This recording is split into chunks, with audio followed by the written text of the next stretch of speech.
What's going on, people? We are Tottenham TV, back here for another Tottenham update for you guys. If you want to check out our brand new website just before we get started, WeAreTottenhamTV.co.uk, where you could get the latest Tottenham news and blog posts that we bring to you daily, as well as content on here. So do go and check out our brand new website, WeAreTottenhamTV.co.uk. But without further ado, let's get into the update. And we're going to start off talking about Giovanni Lo Celso. Tony Juan Martí says that Barcelona did make an offer, a loan offer for Giovanni Lo Celso, but Spurs closed the door on Barca completely. Tottenham still see him as a key option and would only accept a straight sale for around 10 to 15 million euros. I'd anticipate the price will probably be a bit higher than that, to be honest, considering that he's now part of the squad. And I agree with the decision to reject the loan move. I don't see the point in loaning him out when we're going to need him right now, and we're going to have to look for a replacement if we do loan him out. So I think from Tottenham's point of view, unless they get a good offer, there's no point letting him go at the current moment, especially, you know, Maddison's picked up an injury. That's going to affect things a bit. Obviously, it's a short-term one. But I like how Lo Celso's been playing in pre-season, and I do think he can fit in how Ange wants to play. And apparently he's changed his mentality. He's more integrated in the team. So if Barca want him, I think they should be paying more than 15 million, in my opinion. Yeah, it probably would be right in terms of that ballpark figure, maybe like 20 million, 25 million, something like that. We did bring you a suggestion from some journalist, I can't remember which journalist it was, saying that he's throwing a bit of a hissy fit and he's not happy with Ange of not playing or any part in the first two games. But I did read a report on Twitter saying that was just completely fabricated. So happy days on that one. Yeah, and I hope so. And it didn't make sense to, you know, for him to be blowing a gasket over like 2 games. You know what I mean? You've got to give a bit of patience. And it's obviously he's going to have to fight for his place because there's tough competition at the moment in those number 8 positions. But who's to say what the team will look like in a few months' time? Maybe he can fit in next to Maddison, and maybe Maddison will pick up a longer-term injury and he'll get a run.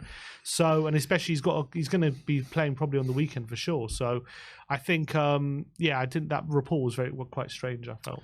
Do you feel like with the game coming up against Burnley this weekend, Bournemouth, this weekend, do you feel like if Ange does go for like maybe Kulu a bit more centrally and go for Manor Solomon or someone like that on the wing, that will tell us a bit more about where Lo Celso stands? 100%. I think if Lo Celso isn't preferred as the second number 8, then he is better off leaving, in his opinion, because then he's never going to get a look. And if he's not number 2 to Maddison, then what's the point of him being in? Yeah, absolutely spot on. Do you think it will be Lo Celso that gets the nod? Yeah, I think so as well.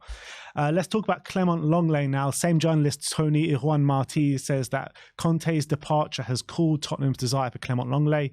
Lenglet has not completely given up on the idea of returning to Spurs, although sources close to the player's environment admit that they have very little interest has been shown by Postecoglou to date. So music to all our ears, eh? And that should be the stance. I don't see why Ange would want Lenglet at the club. Not to say I think Lenglet is a horrific defender. I just don't think he's going to be the right fit for Ange Ball in terms of like a real aggressive defender with decent pace, recovery pace. He's not on that level right now. He didn't have the best first season at Tottenham, albeit I don't think he was a disaster by any means, but it's just average. And we're looking for better than average right now. So I can't see why Ange would be interested in him. I can understand maybe Conte as a backup left centre-back if he was still here, but I don't see the need to bring in Lenglet. I really don't. Yeah, look, I think we need to be aiming our sights a lot higher than Clement Lenglet. That's just the facts of the matter. But when you're looking at it, and this late in the window, and we've still got players like Sanchez, Dyer, and Tanganga here, I would prefer probably out of those 3, I think Lenglet would probably fit in number 2 into where the pecking order goes. So I'd say like Sanchez, then Lenglet, and then one of Dyer and Sanchez. Dyer or Tanganga. So I think if we can't get in any centre-backs and the opportunity is there to maybe have him as a stopgap loan again for another year, I mean, I wouldn't be happy with it, but I would kind of understand it. But obviously we just need to be aiming our sights a lot higher than these guys. But I do feel like Lenglet will bring us more than the likes of Dyer and Japhet Tanganga. I just don't want a permanent deal by any means necessary. I'd rather just play Dyer for a year than have Lenglet on a permanent. I really would. Yeah, permanent, yeah. But I mean, if we can get a loan deal over the line, I would prefer to have Lenglet on loan for a year than keep Dyer in the squad and have to rely on him for a year. I think for me, it's like 2 shit options. I don't even have a massive preference in that. I know Lenglet is probably a bit better than Dyer, but if it means just having Lenglet around the squad, again, it just doesn't make sense spending money to have him on loan, in my opinion. And when you know Dyer's definitely leaving in a year, even if he stays, and then that situation can be dealt with, I'll just rather that than complicate things by bringing Lenglet in. I mean, if it is on loan, he'd be leaving in a year as well. Not necessarily. I don't know. Why bring him on loan if there's not a view to maybe keeping him on? I don't like loan players. I don't want loan players here without the potential future of them staying, if you know what I mean. What motivation is that for Lenglet to come here only for a loan deal if there's absolutely zero chance he's staying? Well, I mean, the motivation for Lenglet is to perform well and potentially get a transfer elsewhere on the back of that form. Yeah, but he's already been here on loan, and we haven't been convinced. So why come here again on loan? But I still was convinced more about him than I was about the likes of Eric Dyer and Japhet Tanganga. Yeah, probably, but we know that if they stay, not necessarily Tanganga, but if Dyer stays, we're not going to give him a new contract. He should definitely be leaving now.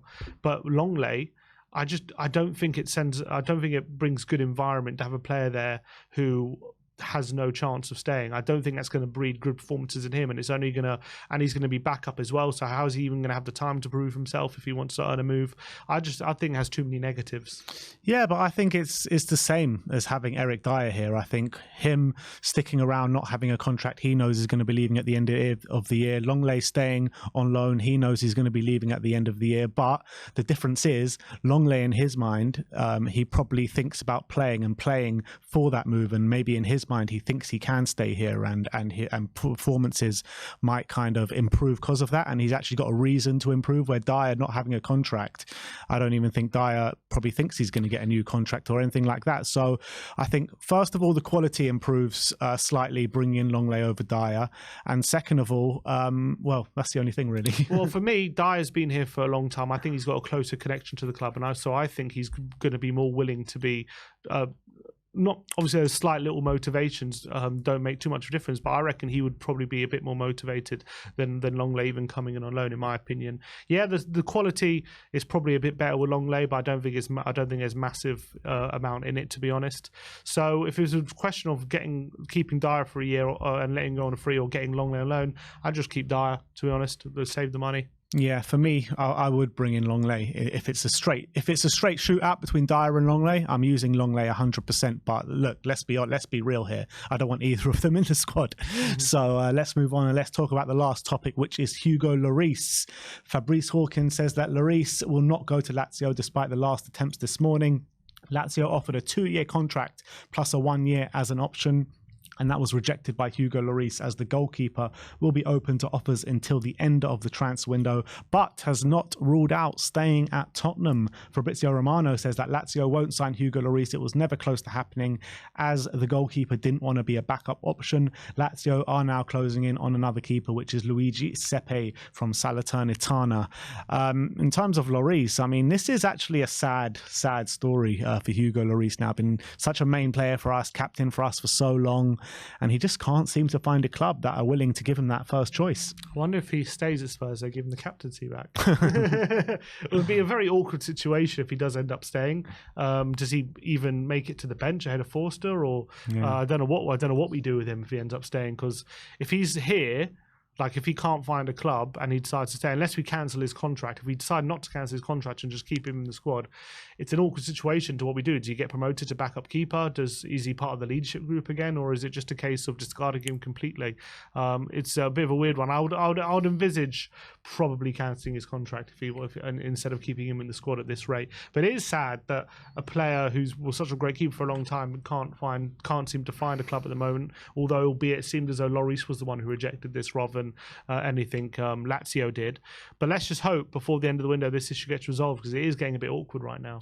Yeah, you would have thought like a team somewhere in the French league would have taken him, like a Nice or someone like that, give him a starting role for the last couple of years back at home in France. You would have thought maybe he would have some offers from Saudi, which he would be up for, and be number one keeper out there and earn a nice big wage for the last couple of years of his career. It's very puzzling, this one, to be honest. Yeah, it's a shame.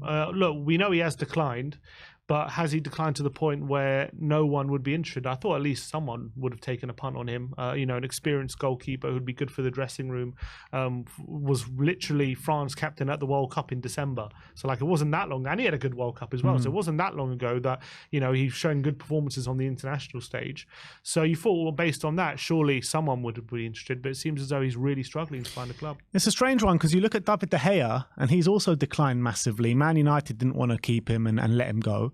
And he also, you had like Real Madrid and Bayern Munich were interested in him. Obviously, the injuries stopped that deal from happening. So, if Real Madrid and Bayern Munich are looking at David De Gea, how the hell can Lloris not get any club whatsoever to give him a starting role? I guess he's slightly younger than Lloris. I think Lloris is 36. De Gea's 34.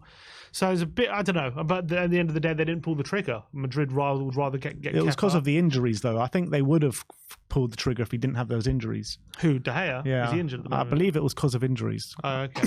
Well, if that's the case, then that makes more sense. Why would you sign an injured keeper who's in decline? Yeah. Yeah, it makes sense. I can't put my finger on it. Maybe the big wages are putting people off. He was on big wages at Tottenham, and whether he's willing to take compromise. Maybe he wants assurances of being number one keeper, and clubs at the moment. I think that's the sticking point. And clubs aren't willing to give him those assurances.